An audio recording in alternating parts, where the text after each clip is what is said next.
गरीब घर की मलिका दिखने में बेहद ही खूबसूरत थी। उसकी सुंदरता देखकर सभी मोहल्ले वाले उसी की ही बातें किया करते थे और आए दिन कोई न कोई लड़के उसे छेड़ते रहते थे।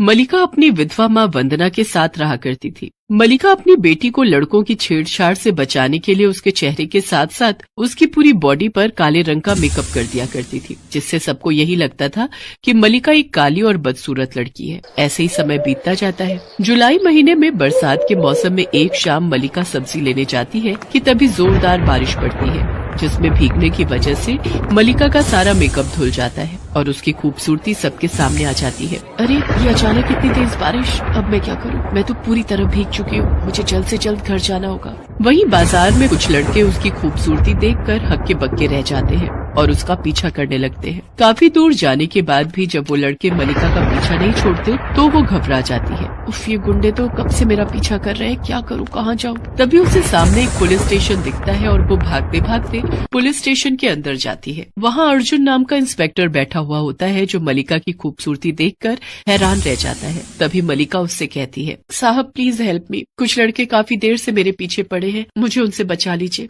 अब देखिए, आप घबराइए मत, मैं हूँ ना, मेरे रहते आपको घबराने की जरूरत नहीं है। आपका बहुत बहुत शुक्रिया साहब, अब मैं चलती हूँ। अरे रुकिए, हम आपको घर छोड़ देते हैं। अरे नहीं नहीं साहब, कोई जरूरत नहीं है, हम चले जाएंगे। अरे कमाल की लड़की हो, अभी खुद ही हमें उन गुंडों से बचाने की बात कह रही थी और अब फिर अकेले जाने को तैयार हो। मैंने कहा ना, मैं तुम्हें ड्रॉप कर दूंगा, चलो मेरे साथ। इसके बाद वो मलिका को पुलिस जीप में बिठाकर घर छोड़ आता है। लेकिन मलिका से मिलने के बाद अर्जुन हमेशा उसी के बारे में ही सोचता रहता है और आखिरकार एक दिन वो मलिका के घर गिफ्ट और बुके लेकर पहुँच ही जाता है। पायला गु सासू मॉम। सासू मॉम, क्या कहा तुमने? जी सासू मॉम, वो क्या ना, मुझे आपकी बेटी मलिका, जो बिल्कुल अपने नाम की तरह ही खूबसूरत है, वो बड़ी पसंद आ गई है, तो मुझे तो उससे शादी करनी है। लेकिन साहब, आपको तो कोई भी अच्छी लड़की मिल जाएगी, फिर आप मेरी बेटी के पीछे क्यों पड़े हैं? चुपचाप मेरी बात मान लो, नहीं तो ऐसा ना हो कि मुझे ये बंदूक तुम दोनों के सिर पर रखनी पड़ जाए। इतना कहकर अर्जुन वहाँ से चला जाता है। अर्जुन की बातें सुनकर वंदना और मलिका बहुत डर जाते हैं। उन्हें कुछ समझ नहीं आता कि वो क्या करे। काफी सोच विचार करने के बाद वंदना फैसला करती है, अब मैंने सोच लिया है, हम ये शहर छोड़कर मुंबई चले जाएंगे। फिर वो दोनों रातों रात ट्रेन से मुंबई चली जाती है। लेकिन दूसरे शहर जाकर भी वंदना मलिका के चेहरे और बॉडी पर काला मेकअप लगाकर ही रखती थी। कुछ दिन काम तलाशने के बाद दोनों माँ बेटी को एक बड़ी सी कोठी में काम मिल जाता है, जिसमें वंदना खाना बनाने का काम करती है तो वहीं मलिका साफ सफाई का। एक रोज वंदना को तेज बुखार हो जाता है, जिस वजह से मलिका उससे कहती है, माँ आज तुम आराम करो, मैं अकेले ही काम पर चली जाती हूँ। ये कहकर मलिका काम पर चली जाती है। कोठी पर पहुंचने के बाद उसकी मालकिन शकुंतला उससे पूछती है, क्यों रे कल्लो, आज तेरी माँ नहीं आई? मैडम, उनकी तबीयत ठीक नहीं है, इसीलिए मैंने ही उन्हें आराम करने के लिए कहा है। उसकी तबीयत भी आज ही खराब होनी थी। मेरा बड़ा बेटा मनीष दुबई से आ रहा है, उसके लिए खाना कौन बनाएगा? वो बहुत बड़ा डॉक्टर है दुबई में। मैडम, आप मुझे बता दीजिए क्या बनाना है, सफाई होने के बाद मैं खाना बना दूंगी। हाँ तो सुन, चिली पनीर, दाल मखनी, सरसों का साग और हाँ, मूंग दाल का हलवा जरूर बना लेना, उसे वो बहुत पसंद है। जी मैडम, सब बना दूंगी। साफ सफाई पूरी करने के बाद मलिका किचन में जाकर खाना बनाने लग जाती है। शाम होते ही मनीष भी घर आ जाता है। फिर दोनों माँ बेटे मिलकर साथ में डिनर करने बैठ जाते हैं। परफेक्ट, क्या खाना बनाया है, मजा आ गया। गुण तो अच्छे हैं इसमें, बस रंग ही बैंगन जैसा है। ओहो मॉम, आज के समय में कौन काले गोरे रंग में भेदभाव करता है। अच्छा मॉम, छोटा कहाँ है और वो कब तक मुंबई पहुँचेगा? बस आता ही होगा। तभी शकुंतला का छोटा बेटा अर्जुन, जो कि दूसरे शहर में पुलिस इंस्पेक्टर होता है, वहाँ पहुँच जाता है। मलिका उसको देखकर हैरान रह जाती है। कुछ दिन बीत जाने के बाद भी जब वंदना की तबीयत ठीक नहीं होती, तब भी मलिका ही काम पर जाकर साफ सफाई और खाना बनाने का सारा काम करती है। एक दिन ऐसे ही वो किचन में खाना बना रही होती है कि तभी अर्जुन शराब के नशे में वहाँ आ जाता है और मलिका को पीछे से पकड़ लेता है।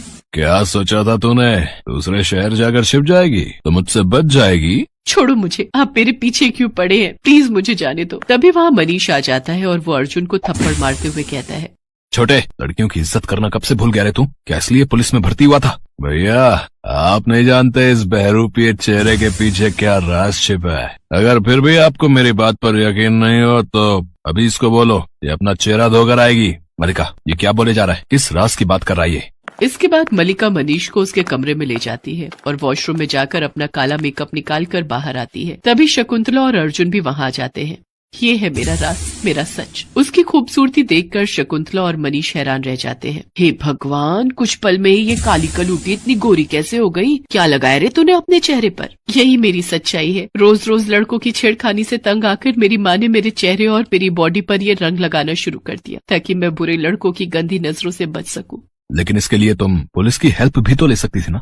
हाँ, लेकिन अगर पुलिस भी वही सब करने लगे तो फिर मैं और मेरी माँ क्या करते? और इसका जीता जागता उदाहरण तुम्हारा भाई अर्जुन है। पहले मैं भी उसी शहर में रहती थी जहाँ अर्जुन का थाना है। गई थी मैं उसके पास शिकायत लेकर, लेकिन और लड़कों की तरह वो भी मेरे साथ छेड़खानी करने लगा। इसके बाद मलिका फूट फूट कर रोने लगती है। मत रो बेटा, मैं समझ सकती हूँ तुम दोनों माँ बेटी को कितने दुखों का सामना करना पड़ता रहा होगा। आज जब तुम्हारा सच सबके सामने आ ही गया तो मैं भी एक सच तुम सबसे कहना चाहता हूँ। मैं मल्लिका से प्यार करने लगा हूँ। आज से नहीं बल्कि बहुत पहले से। मुझे तुम्हारी सूरत के साथ साथ सीरत भी बहुत पसंद आई और मैं जानता हूँ तुमसे अच्छा लाइफ पार्टनर मुझे मिल ही नहीं सकता। अगर तुम्हें ऐतराज ना हो तो मैं तुमसे शादी करना चाहता हूँ। मुझे भी गर्व होगा अगर तुम जैसी सुंदर सुशील लड़की मेरे घर की बहू बनेगी। मनीषी, मैं भी आपसे दिल ही दिल में प्यार करने लगी हूँ और मेरे लिए इससे अच्छी बात क्या होगी कि आप मेरे लाइफ पार्टनर बनेंगे। मुझे भी माफ कर दो मलिका। एक लड़की के साथ बदतमीजी करके मैंने बहुत बड़ी गलती की है। अर्जुन की इस हरकत के लिए उसको सस्पेंड कर दिया जाता है। इसके बाद सबकी राजी खुशी से मलिका और मनीष की शादी हो जाती है। अब मलिका को कभी भी अपनी खूबसूरती को छिपाने की जरूरत नहीं पड़ी और वो खुशी खुशी आजादी के साथ अपनी जिंदगी अपने पति, सास और माँ के साथ गुजारने लगी।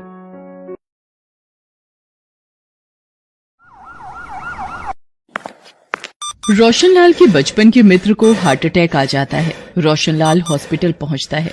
अरे राम नारायण, देखना तू जल्दी ही ठीक हो जाएगा, चिंता मत कर। अभी शतरंज की बाजी में तुझे हराना बाकी है। रोशनलाल, अब मैं नहीं बचूंगा दोस्त। मेरी बेटी काजल का क्या होगा? मेरे बिना किसके सहारे रहेगी?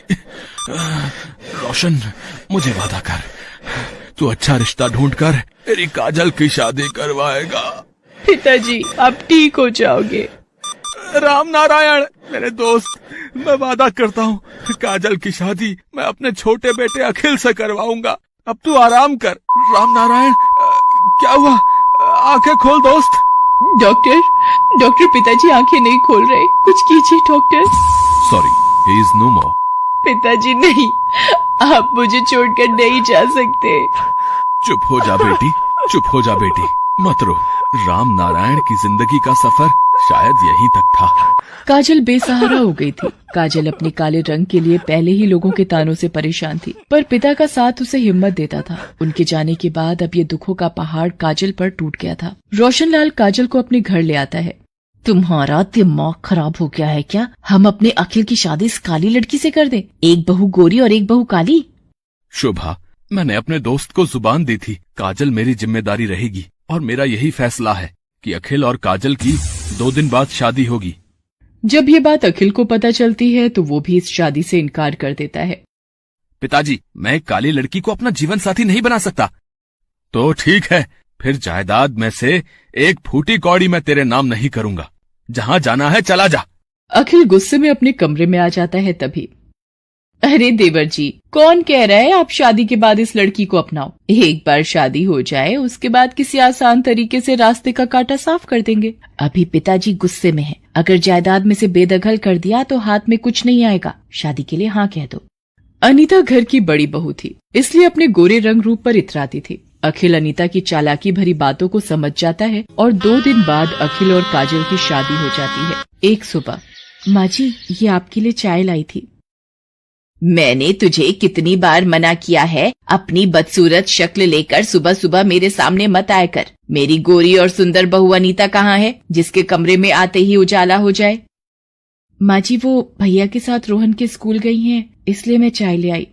अब ये चाय भी अपने रंग जैसी काली बना लाई है, देखो तो उल्टी आ जाए। काजल रोती हुई रसोई में चली जाती है। काजल बेटी, तुम इन लोगों की बातों को दिल पर मत लगाओ। ये लोग सिर्फ ऊपरी दिखावे में विश्वास रखते हैं। पता नहीं, गलती मेरी ही थी जो तुम्हें इस घर में ले आया। रोशनलाल दुखी मन से वहाँ से चला जाता है। एक दिन बाद अनीता के बेटे रोहन का जन्मदिन था। सभी मेहमान आए हुए थे। अनीता ने घर में ही बड़ी पार्टी का इंतजाम किया था। अरे अनीता, सब लोग रोशन के केक काटने का इंतजार कर रहे हैं भाई। रोहन बेटा चलो केक काटो। रुकिए भैया, मैं अपना कैमरा ले आऊं फैमिली फोटो के लिए। काजल फोटोज में थोड़ा पीछे रहना, वैसे तुम फ्रेम में ना ही आओ तो बेहतर है। अरे अनीता बहू, कैसी बच्चों सी बातें करती हो। सारी यादगार फोटो मेरे पोते की खराब करवानी है इस काली शक्ल को बीच में दिखाकर। अखिल चल मेरे पोते की फोटो ले आ मेरे लाल, दादी के साथ फोटो खिंचवाएगा। सब लोग फैमिली फोटो खिंचवाने लगते हैं पर काजल को कोई भी फोटो के बीच में नहीं लेता। तभी अब अखिल, एक फोटो मेरी और काजल बहू की भी खींच। आखिर शादी के बाद ये इसका घर में पहला फंक्शन है। अखिल मुंह बनाकर अपने पिता और काजल की फोटो लेता है। गोरी बहू काली बहू के बीच का भेदभाव रोशन लाल को साफ दिखाई दे रहा था। एक दिन शोभा, सारी तैयारी कर ली तुमने? कल सुबह ही हम सबको वैष्णो देवी यात्रा पर निकलना है। मैंने और अनीता ने कर ली है सारी तैयारी, पर अपने आप को हूर की परी समझने वाली काजल बहू से पूछ लो। उधर अनीता और अखिल काजल से छुटकारा पाने की अपनी ही तरकीब लगा रहे थे। भाभी, उस काली सूरत के साथ रहना एक एक दिन मुझे भारी पड़ रहा है, और पिताजी ने ये वैष्णो देवी जाने का प्रोग्राम और बना लिया। अरे देवर जी, मैंने सब सोच लिया है। यात्रा के दौरान दुर्घटना हुई, एक महिला का पैर फिसला और वो खाई में गिर गई। लाश का कुछ अता पता नहीं। ऐसी कितनी खबरें रोजाना सुनने और देखने को मिलती हैं, तो समझ गए ना हमें क्या करना है। पर ये सब आप करोगी कैसे? बस देखते जाओ देवर जी, आप मेरे इशारों को समझते रहना और काम हो भी जाएगा और किसी को पता भी नहीं चलेगा। अनीता और अखिल काजल को मारने का प्लान बना चुके थे। अगले दिन सब वैष्णो देवी की यात्रा के लिए निकलते हैं। सब मिलकर वैष्णो देवी की यात्रा शुरू करते हैं। अरे काजल बहू, तुमने पैरों में चप्पल नहीं पहनी? पिताजी, मैं नंगे पांव ही माता रानी के वैष्णो धाम की यात्रा करूंगी। बाकी सब लोग मुंह बनाकर आगे बढ़ जाते हैं। चढ़ाई पर चलते चलते रोशन लाल और शोभा पालकी में बैठ जाते हैं। सुधीर और अखिल तेज चलते हुए आगे बढ़ रहे थे। सुधीर, आप और देवर जी आगे चलते रहिए, मैं थोड़ा थक गई हूँ, आराम आराम से आऊंगी। काजल, मेरे साथ साथ ही चलना। ठीक है भाभी, मैं आपके साथ ही चलूंगी। मैं भी पापा और चाचू के साथ आगे चलूंगा। पापा रुको, मैं भी आ रहा हूँ। रोहन रुको, पापा आगे चले गए हैं। अरे भागो मत बेटा, गिर जाओगे। भाभी, मैं रोहन को बुलाती हूँ। इतनी देर में भागते हुए रोहन का जूता फिसल जाता है और वो खाई की तरफ गिरने लगता है। रोहन, मेरा बच्चा। काजल रोहन का हाथ पकड़ लेती है और उसे ऊपर खींचने लगती है। काजल, मेरे बच्चे को बचा लो, मेरा बेटा। घबराओ मत रोहन, मेरा हाथ पकड़े रहना बेटा। काजल रोहन को ऊपर खींच लेती है। रोहन घबराया हुआ काजल से लिपट जाता है। इतनी देर में अनीता की आवाज सुनकर सुधीर और अखिल भी आ जाते हैं। मेरा बच्चा, मेरा रोहन। रोहन, तुम ठीक हो ना बेटा? सुधीर, आज काजल न होती तो पता नहीं मैं अपने बेटे को खो देती। काजल, तुमने आज मेरे रोहन को खाई में गिरने से बचा लिया। हम सब ने तुम्हें हमेशा नीचा दिखाया, पर तुम बहुत अच्छी हो काजल, मुझे माफ कर दो। भाभी, रोना बंद करो, आप मेरी बड़ी बहन जैसे हो, फिर आपकी किसी बात का भला मैं बुरा क्यों मानने लगी। ये सब देखकर अनिल का भी सिर शर्म से झुक जाता है। अखिल और अनीता जानते थे कि वो क्या पाप करने की सोच लेकर ऐसे पवित्र स्थान पर आए थे। सब मिलकर भवन पर पहुंचते हैं। शोभा और रोशन लाल को सारी बात पता चलती है। काजल, मुझे भी माफ कर दे बहू। आज माँ के दरबार के सामने मैं तेरे से अपने बुरे व्यवहार की माफी मांगती हूँ। अखिल काजल के साथ मिलकर माँ के दर्शन करता है। काजल की आंखों में खुशी के आंसू थे। आज माँ की कृपा से उसे अपना परिवार मिल गया था और गोरी काली बहू का भेद दिलों से मिट गया था।